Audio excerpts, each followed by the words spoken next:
Hello guys! Welcome back ulit sa aking short video. Ipagpatuloy natin ang dapat ipatuloy.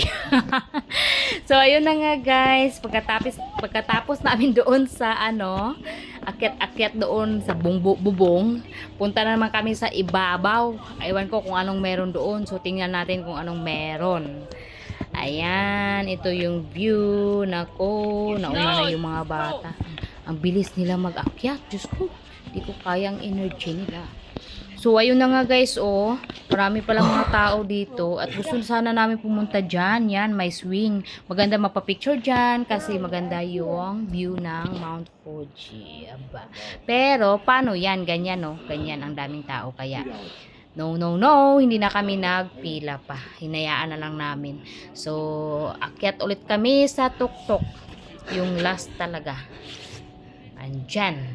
So, yung mga bata, Diyos ko, panay tawag sa akin. Ano yung gusto na ipakita sa akin. So, sabi ko, akyat tayo doon. Ayaw. Akyat ako saglit. Kasi yung may bata na, pinakatakot na.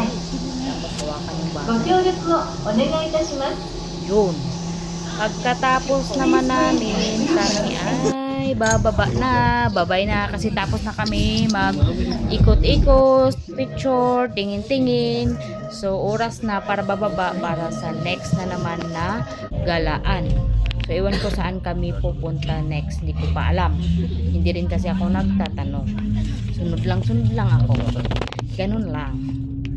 Yan, ang ganda ng view. Siguro pag springtime to guys, super ganda siguro ba? Kasi green. Tapos may mga bulaklak. Oh, wow. Ang ganda. So, ito nga pala, dito malapit ang Mount Fuji. Iwan ko, nakalimutan ko pangalan ng lugar na to. Nako, ang talino ko talaga. So, yun na guys. Ang ganda. Basta yung pag video ko, ano lang ito guys, yung saglitan ng babag. May pagkakataon mag-video. Pag hindi naman. Tinitingnan ko lang yun kung pwede at hindi. Yun lang, no? Siyempre, alam nyo na. Yan. So, madami kaming bumaba, marami rin paakyat.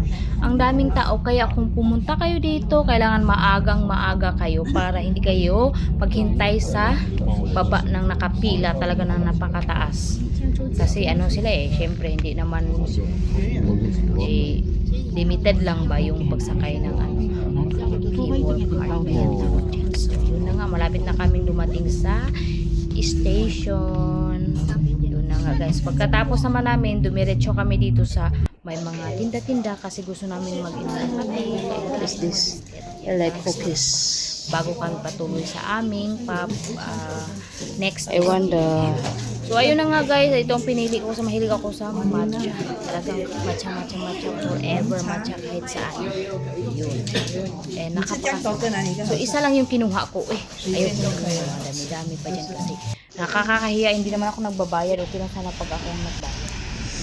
Yun na nga guys. So, ito yung sa labas. Ang ganda. Ang dami tao. Be careful mo naman. Nakapila yan sila guys. Thanks for watching guys. And my next pa ito. Maraming salamat sa panonood. Bye. Adios.